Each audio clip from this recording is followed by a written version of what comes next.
3-1 up, and I think you took me off. Nothing about him was finesse. Decides to dink it down the middle. You know, when he loses his leg and has to drag it, the manager, who's naked, other than some bandages around his head. You'll have to cut that bit. Hello and welcome back to Leicester's the Place with me, Gerry Taggart. And of course, he's back, the only man that I've had a long-running bromance with. Yes, it's Big Matty Elliott. Hi, Matt. Making me blush, Gerald, with comments like that. Good. Sweetheart. Now, today we've got a very special guest on the sofa, a player who was integral to the success of Nigel Pearson during his first stint as manager at Leicester City. It is, of course, Matty Fryatt. Welcome to the sofa, Matty. Great to have you. Good to be on. Matthew. Matt, how are we? There's your son. Yeah, all good, mate. Good. Now, so we'll get into it, Matt. You started your career, your youth career at Walsall, broke into the first team. I think you played 70 games, scoring 27 goals, if memory serves me right. I've not even looked at that. How was that for you growing up as a kid, you know, playing for your club? I'm not saying, I don't know if you were a supporter of Walsall, but obviously going through the youth system. That was an adamant no. No. Well, you don't know, depending on which side of the West Midlands you come on. But how was that for you growing up through the youth team and then actually playing for Walsall and doing so well? Yeah, it was really good. Obviously went through from 9 years old through to the first team, and then I was the one player who was pushed constantly, and then went into the first team and playing with players like Paulo Sousa, so I was just being fed all the time. So it was, I'd make the run and whether I could finish it or not, but he'd always find you. So I was used to that, playing in League One, scoring a few goals. And then, of course, with a record which not too bad, if I do say myself, other teams start looking. And at the time, Mick Halsall, who was brother-in-law to Rob Kelly. Yes. So there was a natural connection with it. So Rob was coming to watch games. Rob was the assistant at Leicester. And then there's interest in the January. So you said you were playing alongside Paulo Sousa when you were at Walsall. Was he player manager then? He was player manager. How was that? Have we got long enough to go through it? Absolutely. We need to hear about that Paulo Sousa character. Yeah. At that time of his life as well. Oh, just all sorts. We played Huddersfield away. We lost 3-1. He came in and started having sort of a go, because he was quite passionate as well. Yeah. But not lots on coaching in terms of tactics or anything like that. But started having a go. Then went into the opposition managers' changing rooms. Comes back in and says, lads, I've got a great idea. We're going to go to the airport straight after the game now, and we're going to spin around in a circle with our fingers out, and wherever my finger lands, we're going to go away for that destination for a whole week, just on the booze, just whatever. And then a few of the senior players said, we can't do that. We just lost 3-1. We'd probably lost about 3 or 4 on the spin. Fantastic player, but in terms of the other side of things. Ideal for you. So like you perfect for the finishing. Goal scorer there who's setting you up. Just the second season, the one before I moved to Leicester, he was then more of a manager. As it's difficult player manager to sub yourself. He also said if he was having a stinker, how can he then go to others or think about what's happening? So the second season, he was more managing it as opposed to playing, but playing alongside him, I was just getting chances all the time. And then thought when I'd come to Leicester, that would be the same case, which it wasn't quite. No. Yeah. The opportunities dried up a touch. A little bit. Well, eventually, you came to Leicester, and it says here for an undisclosed fee. Do we have any idea of how much it was? I think it was a bargain. I think it was 350,000 rising to 500,000, a million. I can't remember what it was rising to, but I think it was 350. In your words? Yeah, not too bad. You look at a few of the players moving today for all them millions, but Oh, it was a bargain, I know. There's a few other teams interested at the time, but once, obviously with Rob as well. He played centre forward, the connection there, and then... Is that because Walsall needed the money? I'm not sure. They always need the money, I suppose. Yeah, they always need the... Teams of that size always need the money, but it seemed relatively cheap because previous in the summer, I think a Danish team were interested for about £1 million and turned it down, so... Yeah. I don't know. I think at that point, January and... Kicks in. Yeah, so I think there was I think Forest made a bid, but they were in the same league at Walsall at the time, so they rejected that bid. And when I saw the stadium and obviously the connection with Rob, it just perfect to come. Yeah. Do you remember your first game for Leicester? Remember the debut away in terms of coming on as a sub at Sheffield Wednesday, but the week before was that FA Cup game against Tottenham. I watched that one. I'm thinking, flipping out, I'm coming to a really good team.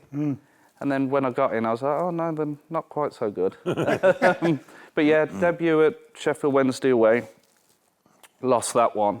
And then the squad at the time was made, it was Craig Levine was manager. So the squad at the time was a lot of what he'd inherited from Scotland. It was predominantly Scottish players or what he'd worked with, but came in, lost that one, and then the following week was a home debut, which meant more because I was starting the game. Managed to score, but we still lost again. And I think the next game went to Plymouth away, lost, and then Craig was sacked. So Craig had brought me in, and then straight away he was sort of gone. But when I came in, there was some bigger names, Danny Tato, Dion Dublin, those type of... I'd only retired not long before that. Yeah, not those lads sort were of there when I catching the sort of tail end. But when I moved to, obviously, Leicester, and I went past Dion, turned around and literally took me out with an elbow. I was like, flipping hell, we're actually training here, and it was on it. But I just felt at the time, because of the connect he'd got with all the Scottish lads, the team were in fear.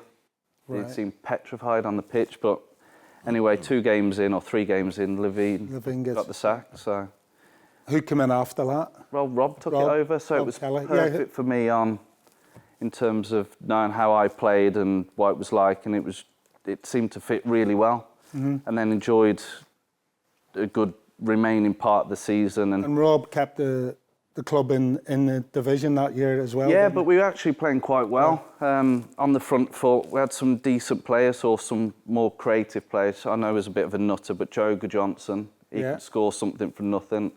Gareth Williams, but we were sort of on the front foot and took it to teams. All those boys were there when I was there as well, so they were still hanging around. Something a little bit different, and ended that season quite well. I know in terms of the table, it's sort of midway, but I thought Rob was making good steps and had a good sort of 6 months to it after coming in. So you go into the next season sort of full of optimism, and it wasn't quite meant to be. It was a bit of a lull the following season. Explain. Well, Rob had taken it on, and then you lose Joey, for example, Gareth Williams. We never really replaced him with any creative players. Got off to a slow start, didn't really replace them with anything much, maybe experienced players. So in midfield, you'd have, say, Andy Johnson, Danny Tato, and then before you know it, service isn't quite what you want it to be. And at the point where Leicester was at, in terms of finances, there wasn't a lot of backing for Rob. He was sort of firefighting, even though he'd sort of done well the previous season, but without too much backing. Yeah, because before that period and around that period, the comings and goings, the player turnover at Leicester. Well, you'd got the ridiculous. previous with the Premiership years. And then there's that turnover, and then to sort of keep the club in the division. Mickey Adams, there was a big turnover. Yeah, there's the turnover that. Then it was changing with Craig. But Rob never really brought too many players in, and we were losing players. And that was sort of a tough season. We didn't really score too many, nothing really to shout about.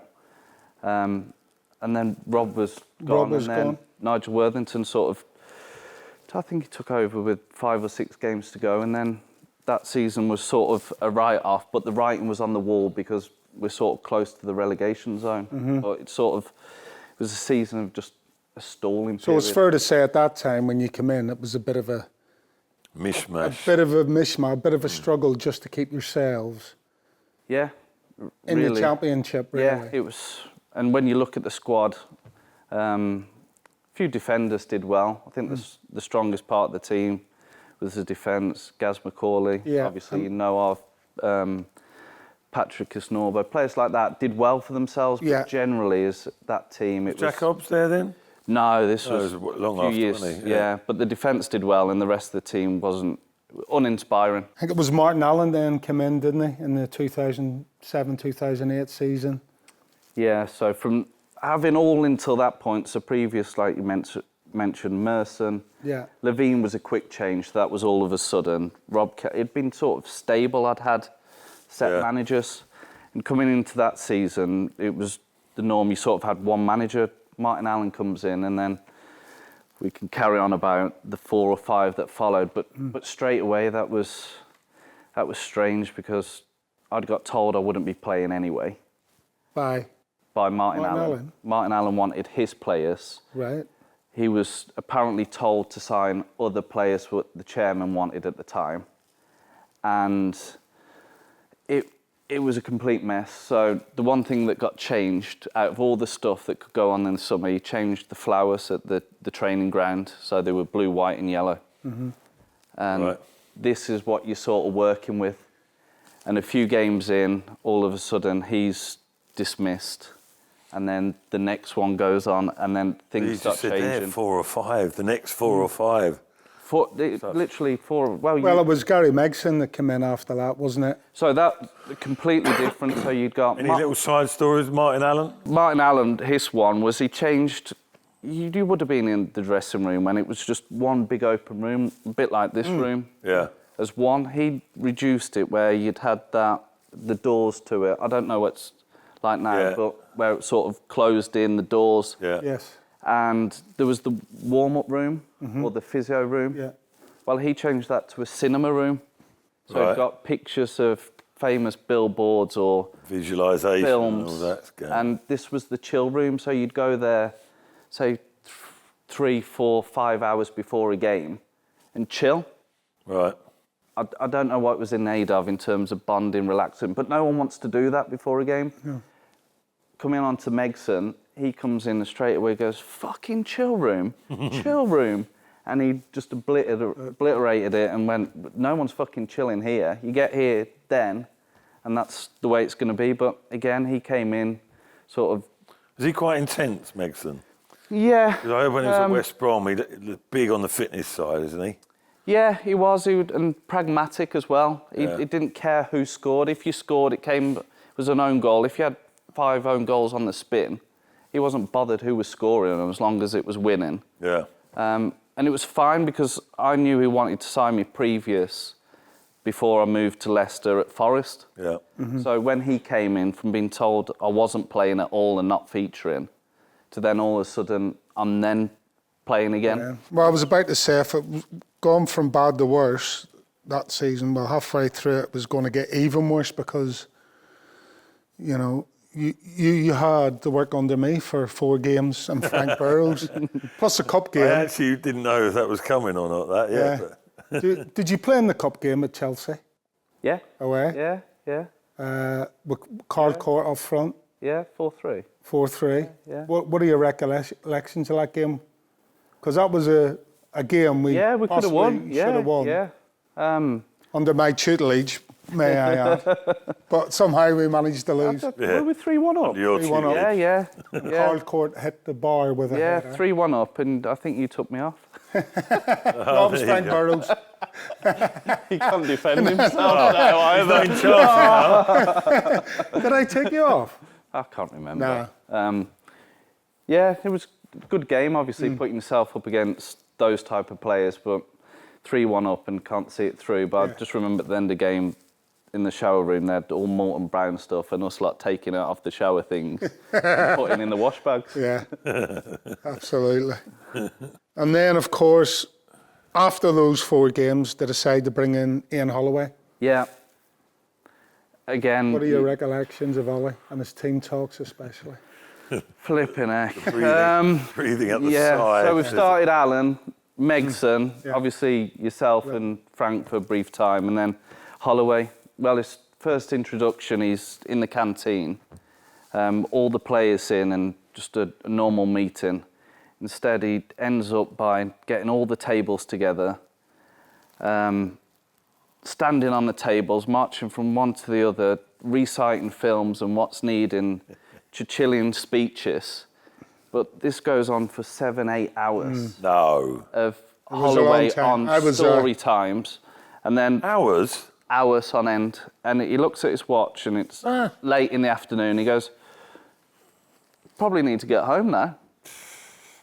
And each week there would be something else. So whatever film he'd watched, he'd like Coach Carter, The Terminator. He'd recite the whole film. As in Coach Carter, apparently they do these suicide runs, and the one lad starts doing them, and one of his teammates comes forward. It's a basketball thing. I don't know if you've seen it or not. I've heard of it. And his teammate comes forward and goes, "I'll help you with these suicide runs," so they get done as a team.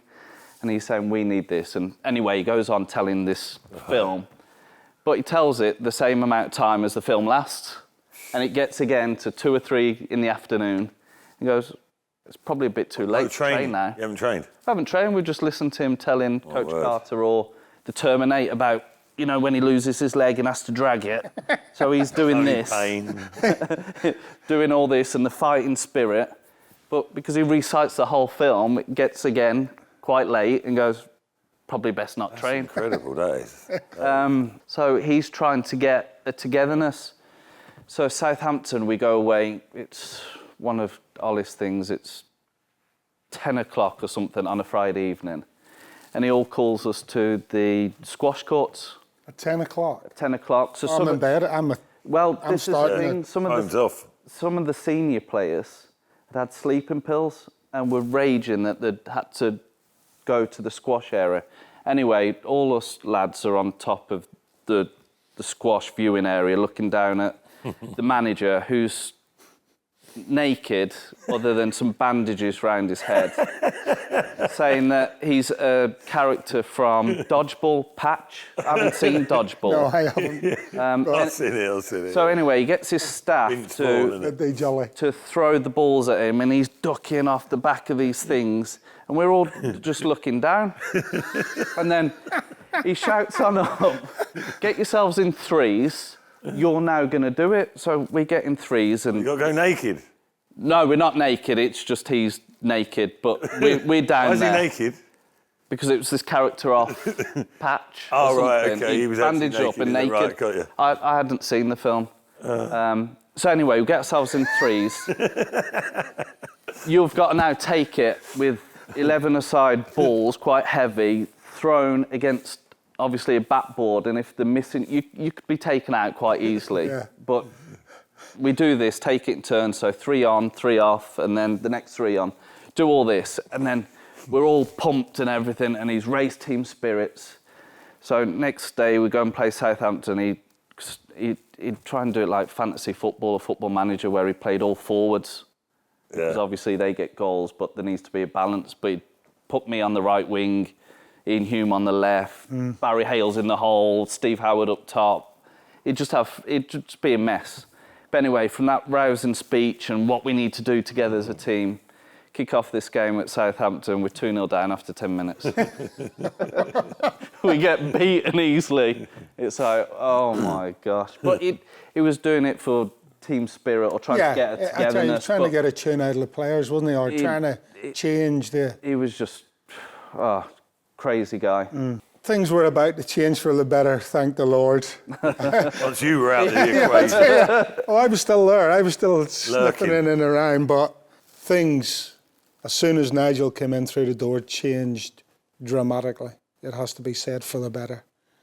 But about time there's a bit of brightness. Yeah. So again, you know, and for you personally, it became a record-breaking season. But can you just tell everybody a little bit about what Nigel brought to the table when he walked through the door? Well, for me personally, I'd have got a point to prove. Hadn't performed, like I said, the second season didn't really kick on. The season we went down was a struggle. And then you're thinking, well, I've got to prove it to myself and to the fans. Yeah. So you go with an extra determination. Now, you know you've got players that are capable anyway.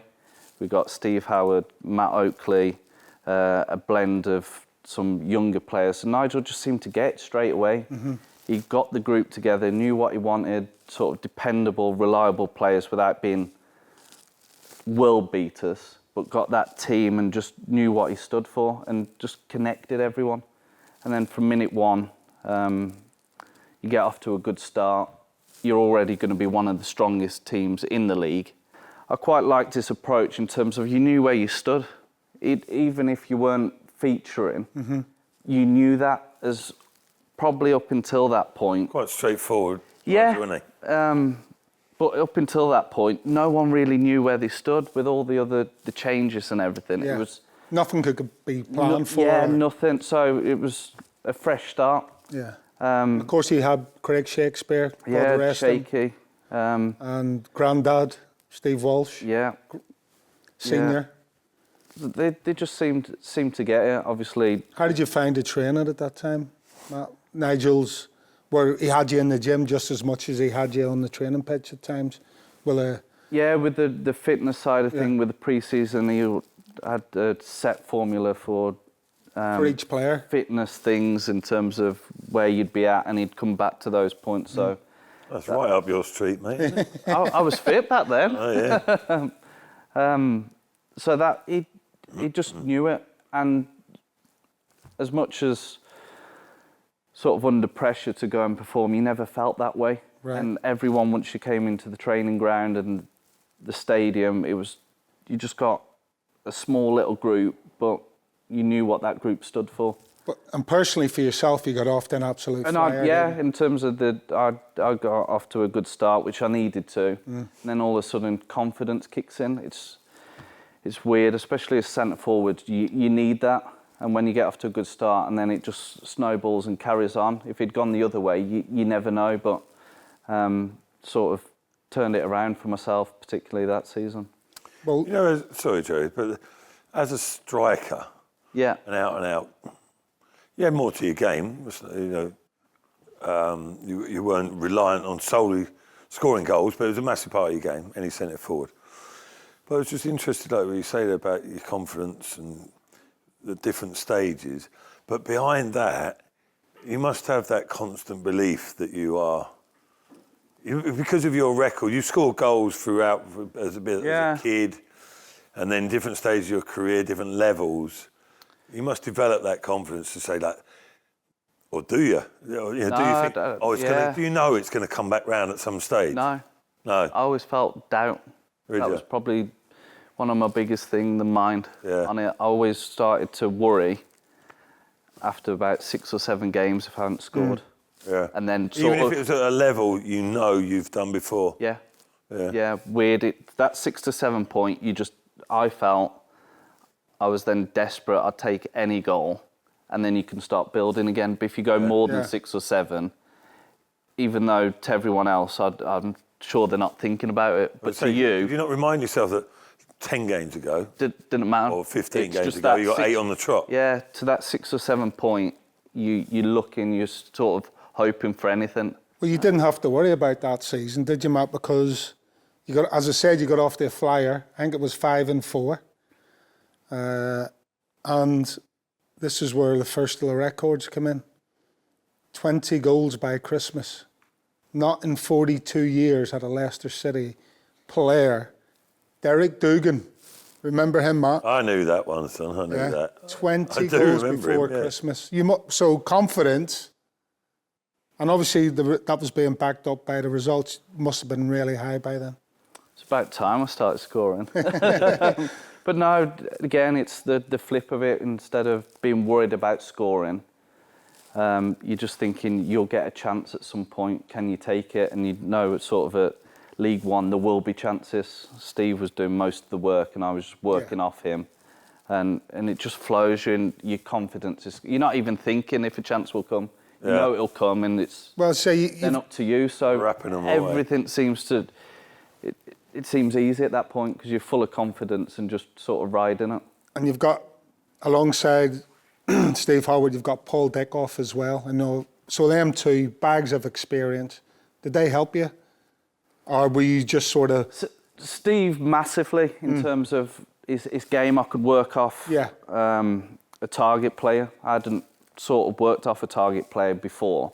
I know the previous season, but it was chops and changes. No one sort of was a reliable partner alongside him. And then previous, it would have been Mark de Vries under Craig Levine, but he was gone straight away. So I'd never really played with a an old-fashioned type centre forward Yeah. who was going to do all that ugly side of the game, and I've just got to read and anticipate what's going to go on. So he was massive in terms of what he was performing like, and I was just going off that. And then obviously Dickie with his experience, and he'd come on and play a big part as well in terms of what he'd been previous, and just his know-how. He probably hadn't got the legs then, but the know-how and how Dickie could play people in as well, couldn't he?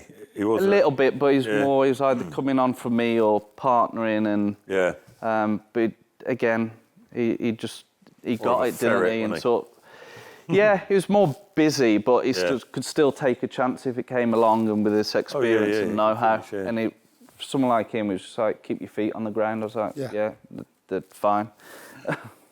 So, in terms of them, it's loads of experience and just play off that. Well, you definitely flourished because, again, not so long after that, you managed to score back-to-back hat-tricks, which is some mean feat. You know, not easy to do. In fact, 83 years since that's been done by a Leicester City player, an Arthur Challoner, one of the greatest of all time ever to play for this club. So, I mean, how were you feeling at that time? Do you remember the games? Do you remember the goals? Yeah, I remember the games and the goals. I can see them in my memory sort of thing. Strikers. Do you remember every goal? Tony Cotty. Yeah. He remembers every goal and he scored hundreds. There's a couple, probably I don't, but out of all the ones I scored, I'd say that 1 or 2 I don't. That's it. And that's it. And of them 6 you mentioned there, I can see them all now in that point. But in terms of feeling, I think the next game, the third game on the spin, so could you get a treble? A treble. Mm. Mm. And I was thinking, probably don't score today. Keep it low key, and just hoping the game sort of passed by.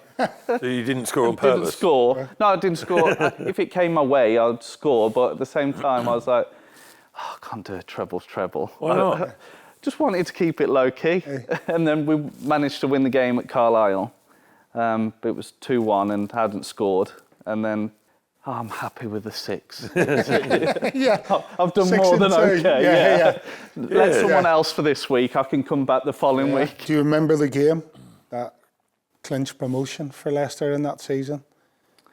Well, there was the big game at home against Leeds that was sort of there, but the Southend one, obviously. And you scored a brace, I think. Scoring the 2 goals and warm day, and it was good times. Remember the goals, tap-ins. One was a tap-in, the other one was a penalty. You got the 2 goals that ensured promotion. Yeah. Yeah? Well, you seem so laid back, but, you know, surely, like, after that, and you think you're coming off the pitch, we've done it, lads. Yeah, because I'd, for my own self, proved them doubters wrong, or sort of, from the previous season, it wasn't particularly good. And then all of a sudden, as you say, mentioning other teams, you've been champions, you've performed well in the season and feeling really good about yourself, and then your goals have gone and clinched promotion. It's really good times. Really absolutely. good. But from where, let's face it, from where you were, as not only as a player, but the football club in general. Yeah, it could have gone so then easy the other way, hit back like that in such a quick time, but in the way that Leicester did it. And then it sets you up as well. Yeah, so I was in the team of the year, so I think a few of the boys win the team of the year, but also without bragging, I was the player of the season in the league. And then I had the whole league? The whole league, so I had to go down there separately. Right. And there was no one my missus was with me and was on the table and everything. I'm thinking, I've got to go and do a speech in a minute. And there was wine, and I was just sozzled. And went up on stage asking a few questions. Brilliant. I can't remember any of it. Yeah. But the second time we went to the Grosvenor, it was quite a few of the team came because a few of the players. Yeah, I think Jack Hobbs, Matt Oakley. A few had had really good seasons as well, so we had a good night out there. But the individual thing was, I can't remember the speech. You can't? Can't. Oh. I was that gone. I'd lucky I got up on stage. Well, at least you...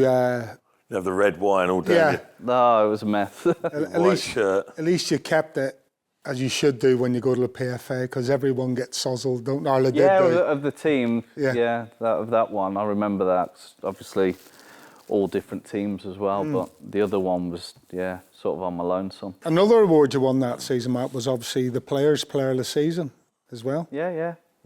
I'd probably say that's the biggest one. Yeah. From your peers, your other professionals, and alongside, then you get the recognition from your teammates. So I'd say for myself, that's the biggest one.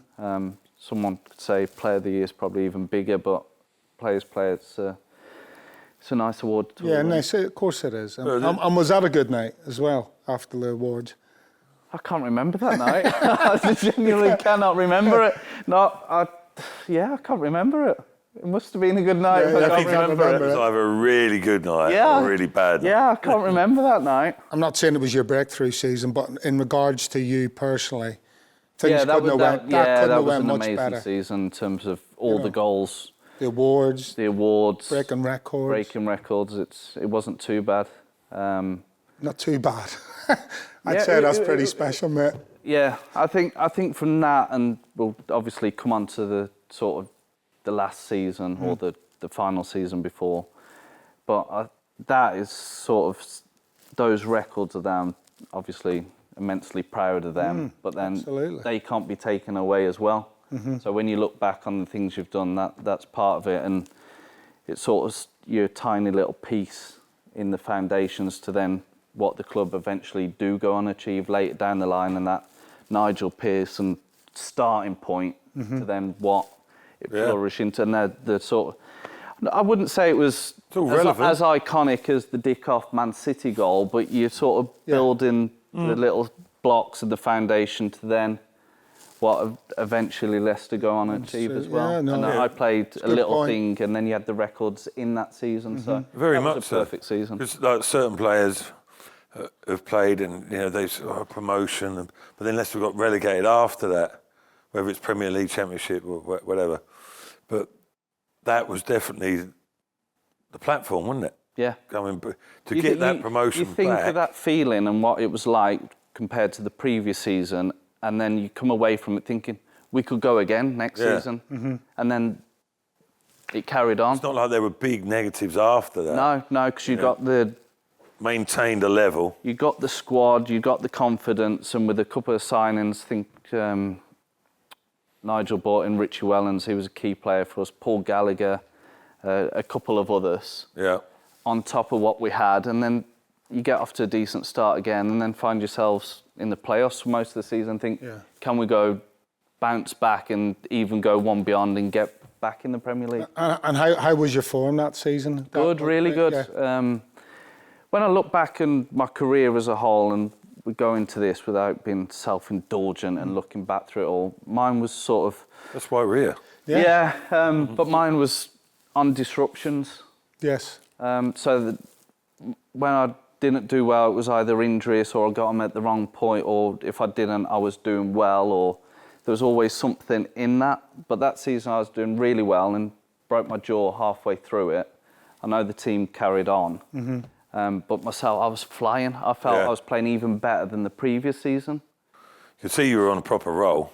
But with the whole team, again, it was that togetherness, what Nigel installed, the players in, and then we get to the playoffs. But I'd been out for 3 months with obviously a broken jaw, which I could do with now. But I lost 3 stone in weight, and you can't do anything because your jaw's wired up. Got you. You lost 3 stone even then? 3 stone then, yeah. What weight were you playing at? About 12 stone. Was that where you were? So I lost 3 stone. You went down to 9? Yeah, lost 3 stone in weight. And that was, I think that was the February. And we looked comfortable as if we were going to be in the playoffs. And then you're hoping to get back for the playoffs. But you've lost that amount of weight. Body, yeah. I mean, and then you have to, well... You did get back, though. It's quite easy to get the weight back on now. no, but good weight. Then, of all of a sudden trying to get it and being up to a level where you can compete. How long did that take you? It's got to take you as long again, hasn't it? 3 months. To get fit? I was from breaking my jaw to play. to back playing. To back playing. But in that 6 weeks, yeah. that you were wired up. Yeah. Is that what it was? 6 yeah, weeks? 6 weeks. You lost 3 stone. Yeah, 3 stone. Jesus. Yeah. You did get back for the playoffs. Yeah. Interesting set of games, shall we say? What's your recollection of those games? So I got back for the first playoff leg. Yeah. We was 1-0 down. Didn't do particularly well at home. And then the second leg at Cardiff, the night before, Blackpool had beaten Forest to book their place in the final. Mm-hmm. And we'd beaten Blackpool twice in the season. And Ian Holloway was manager. Mm.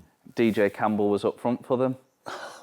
But there's that in the mix. And we also know we can beat Blackpool. Oh, yeah. We 100% would beat Blackpool. First time in 43 years, apparently. Well, we'd beaten, in the season. And that was some crazy record, like you say, the 42 years. So I knew that would come in. Yeah. But we'd got a massive boost from not playing particularly well in the first leg to then all of a sudden going, well, if Blackpool can do it, because I think they beat Forest something like 5-2 at the City ground, and they'd gone through and was like, we can do this. Right. Got 3-1, I think it was 3-1 up in the game, so it was 3-2 ahead overall. Steve was brilliant that night, he just led the line, I think it was probably his best performance for Leicester, but Cardiff scored, and then it went to penalty kicks, and I think we all know sort of what happened with.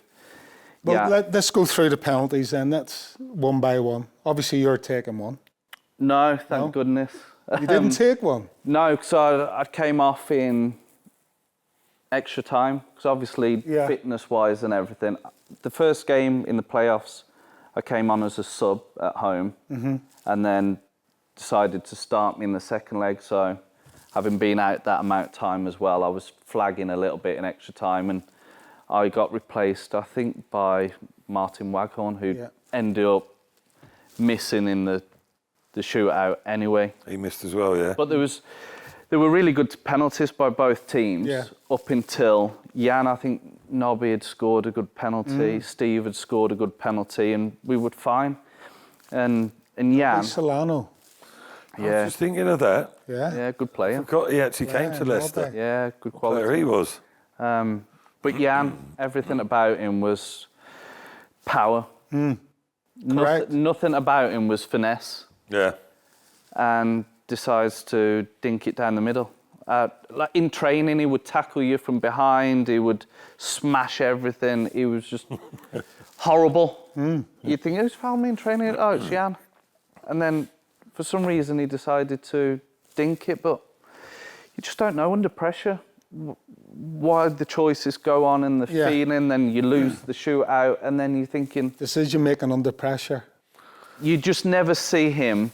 Is he that sort of? No, not that flamboyant. No. Need to be seen character. No, not at all. Just threw it in there. Just randomly threw it in, and a little dink on the probably, arguably one of the most pressurised spot kits, or a chance to get to the Premier League with the amount of money financially, and in terms of what we were. What was he like? Was he remorseful, or what do you say? I think some were raging, but you can't go to him. You're dejected. The team's thinking, is this my one and only chance to get to the Premier League? Yeah. Knowing that Blackpool were waiting for you in the final. And then seeing, you don't mind a miss, and you can come on to the Dean Windass one if you want to. Oh, don't worry. But in the right way. Yeah. And that just was not it. Like, I've got no problem with Martin Waghorns, or if you go up there with a bit of intent, but everyone was just flat then, and then... Do you remember what the atmosphere was like in the dressing room after that game? Probably worse than the relegation. Yeah, seriously. Yeah, it was horrific. It was... Well, I remember the aftermath imagine from after it all. What an opportunity, isn't it? Yeah. From Kermagant's penalty, like Well, then it people just were changes. raging. Yeah, weren't they? yeah. Just all from it, not just supporters, but inside. And then that breaks up Nigel's first period with the team as well. And then changes that summer from being so close to then that summer change with Paulo Sousa comes in, change of players, new players come in. And then you're starting off all again in the mess you were 2-3 years ago. Cycle started again, didn't Of it, from being so close to then all of a sudden in a few months so far away again. Excuse me. Talking of penalties then. Yeah. Well, let's get on to it. Someone that I know fairly well in Dean Windass. On a certain night at King Posh Stadium, is forced to go into nets for Oldham Athletic. Oldham? Have you seen this? Yeah. Dino, Yeah. I haven't seen this, and I didn't know that Dino played for Oldham. So I don't remember Leicester that playing Oldham at King Power. This is in League One. This I know is in it's League a One. penalty story, but Yeah. So we've just seen as we're on the penalty, yeah. sort of the Yeah. theme. Dean Windass goes in nets. Leicester get a penalty. And as you would expect, Leicester City centre forward, highest goal scorer of the season, steps up to take the penalty. What happens next, Matthew? So, for example, I don't play golf, but you play golf. Yes. It's in the mindset of don't hit the water. If you're going for you see it for that 18th hole, or Yeah. don't hit the water. Yeah. Where does the ball go? Yeah. In the water. In the flipping water. Yeah. So this penalty, I actually won the penalty. I went round the goalkeeper, and the goalkeeper gets sent off. Yeah, that's right. Right. Dean Windass, who's probably was in the same condition as I am now, Yeah. goes in goal. This is a game live on Sky as well. It was a featured game. It was like 5:30 game. I'm the Right. top scorer in the league. Dean Windass is now in goal. And all of a sudden, I'm thinking, please don't let him save it. Please don't let him save it. He's the Please sort of don't let him save character it. who will. He as it obviously turned out. wasn't even winding me up. It was just sort of the shape he was in the goal. The time it got to Just put on the shape of his face is off. yeah. But got the gloves on, and that was about 5 to 10 minutes. It seemed to go on forever. Yeah. And in my head, it was, please don't let him save it. So I'd step up to this penalty, scuff it, like disgustingly. Where were you aiming? Anywhere where he couldn't save it. Literally, I felt so nervous for it when we're talking about mindset and that. Yeah. It was just, please don't save it. So anyway, I scuff it. It just about creeps to the post and rolls wide. And it was... So it didn't hit the post. He didn't It save just it. about made to the post. Yeah, it didn't save it. That was one positive. Right. And I just about scuffed it, and it kissed the outside of the post, Yeah. and then probably rolled 2 yards off the pitch. It was just, it was horrible.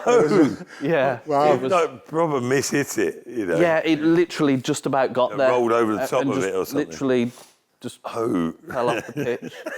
And then a few minutes later, So it should have been 33 that season and not 32. yeah, and a few minutes later there was a sitter across the 6-yard box, and my legs have gone to jelly, and I've just sort of fallen into Dean Windass, and we've sort of embraced. And I'm thinking, please get me off this pitch.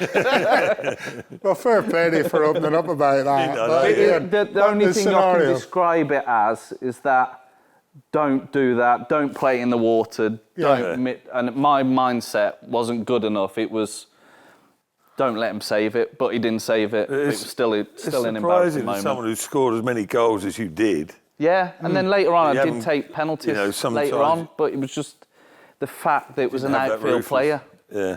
and Well, probably that the was gonna be my ruthlessness next as question. well. As a goal scorer, what were you like generally in terms of taking penalties? Because Tony Yeah. Cottee, again, I keep referring him. He's like the ultimate goal scorer. Really, certainly take that I've penalties. come across, and Gerry. doesn't like taking penalties. Yeah, And you no, think, how can that be? He's a natural born finisher. I was fine on penalties other than when an outfield player and being Dean Windass as well didn't help.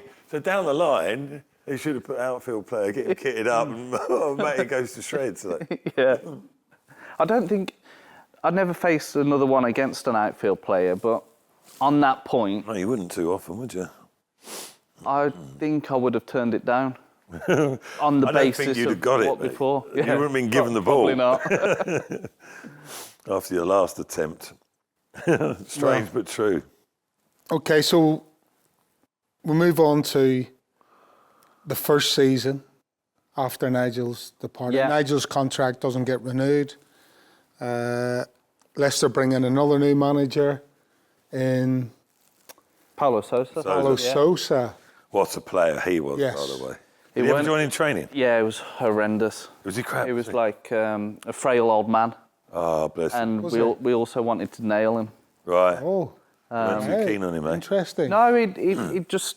He was a player. You see him play when he was Yeah, like Champions League and all that sort of stuff. But he just seemed a little bit frail in training, and certain ones just wanted to... Why was that, do you think? Why were they wanting to nail him? Because they didn't like him, or he wasn't picking them, or... I just think with the way... I could understand what he was trying to do, but he was trying to change too much too soon. We got steady, reliable players who could get a goal but were just solid. And then all of a sudden you're trying to play it from the back and these players aren't capable of. Yeah. Pre-season wasn't the intensity as of what it was under Nigel. We'd do a lot of unopposed shape.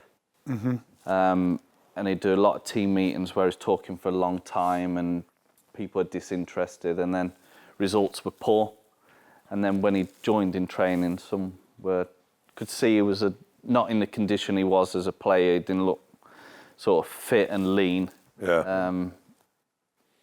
And then a few Would months you say, after him. not necessarily ahead of his time, but it was, I don't know, was it the start of the change of that style of play? Possibly, because he'd been at Swansea before and everyone around the Championship knew what a good team Swansea were. Yeah. Yeah. I think he just wanted to change too much too soon. That was all. But when you look back, you think he'd got some good ideas. Yes. Yeah, sort of evolution, really, but... The language was a little bit difficult in terms of getting his point across. His coaching staff probably didn't help him. And again, new faces coming in. Some of the signings were a bit iffy. And then you'd got, obviously, the feeling of what had been there the previous year, missing out on promotion or the playoffs, and then going into another season and it's got a different feel. So, again, that didn't last long either. That was about 2 or 3 months, Paulo Sousa. Yeah. But looking back, you can see his ideas. It was just probably, like you say, either ahead of his time or the players weren't capable of playing that way. So that's when the current ownership came into place, and... Sven, is it? Sven. Was the first one. Yes, Sven was the first appointment.